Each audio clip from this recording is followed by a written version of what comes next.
Hi all, ಇದು Thursday morning. So May 1 ಕಾರ್ಮಿಕರ ದಿನಾಚರಣೆ ಇತ್ತು ಅಂತ ನನಗೂ ಕೂಡ ಬ್ಯಾಂಕ್ ಹಾಲಿಡೇ ಇತ್ತು. ಸೊ ಹಾಗಾಗಿ ಬೆಳಿಗ್ಗೆ ಎದ್ದ ತಕ್ಷಣ ಸ್ವಲ್ಪ ರಂಗೋಲಿ ಎಲ್ಲನೂ ಹಾಕ್ಕೊಂಡು ಇವತ್ತೊಂದು ಮ್ಯಾರೇಜ್ ಫಂಕ್ಷನ್ನ ಅಟೆಂಡ್ ಆಗೋದಿತ್ತು. ಸೊ ಇವಾಗ ಸಮ್ಮರಲ್ಲಿ ಮ್ಯಾರೇಜ್ ಫಂಕ್ಷನ್ನ ಅಟೆಂಡ್ ಆಗೋದು ಅಂದರೆ ತುಂಬಾ ಬೋರ್ ಅಂತ ಅನಿಸುತ್ತೆ. ಬಿಕಾಸ್ ಅಲ್ಲಿ ಊಟ ಮಾಡೋದಕ್ಕಂತೂ ಇಷ್ಟನೇ ಆಗೋದಿಲ್ಲ ನನಗೆ.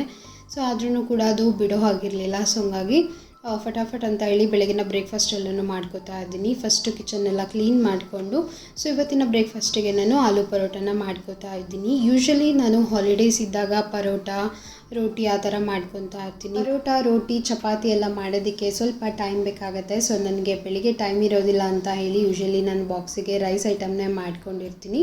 ಹಾಲಿಡೇಸ್ ಇದ್ದಾಗ ಈ ರೀತಿ ಪರೋಟ ಆಗಿರ್ಬೋದು, ಮೆಂತ್ಯ ಚಪಾತಿ ಆಗಿರ್ಬೋದು, ಈ ಥರ ಡಿಫ್ರೆಂಟಾಗಿ ಏನಾದರೂ ಮಾಡ್ಕೊತಾ ಇರ್ತೀನಿ.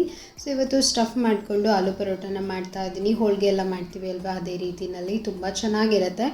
ಈ ರೆಸಿಪಿನ ನಾನು ಆಲ್ರೆಡಿ ತುಂಬ ಸಲ ನಾನು ಲಾಂಗ್ ವಿಡಿಯೋದಲ್ಲಿ ಶೇರ್ ಮಾಡಿದ್ದೀನಿ, ನೀವಲ್ಲಿ ಚೆಕ್ಔಟ್ ಮಾಡ್ಬೋದು. ಇನ್ನೆಲ್ಲ ಮುಗಿಸ್ಕೊಂಡು ಸ್ವಲ್ಪ ಕೆಲಸ ಇತ್ತು, ಅದನ್ನು ಎಲ್ಲ ಕಂಪ್ಲೀಟ್ ಮಾಡಿಕೊಂಡು ಇವಾಗ ಆಫ್ಟರ್ನೂನ್ ನಾವು ಮದುವೆಗೆ ಹೊರಡ್ತಾ ಇದ್ವಿ. ಸಿಂಪಲ್ಲಾಗಿ ಒಂದು ಸ್ಯಾರಿನ ಹಾಕ್ಕೊಂಡಿದ್ದೆ. ಮದುವೆ ಬಂದು ಧಾರವಾಡಲ್ಲಿತ್ತು. ಸೊ ಸ್ವಲ್ಪ ಲಾಂಗ್ ಜರ್ನಿನೂ ಆಗುತ್ತೆ, ಹಾಗೆ ಮದುವೆನೂ ಅಟೆಂಡ್ ಮಾಡ್ದಂಗೆ ಆಗುತ್ತೆ ಅಂತ ಹೇಳಿ ಹೋಗಿದ್ವಿ.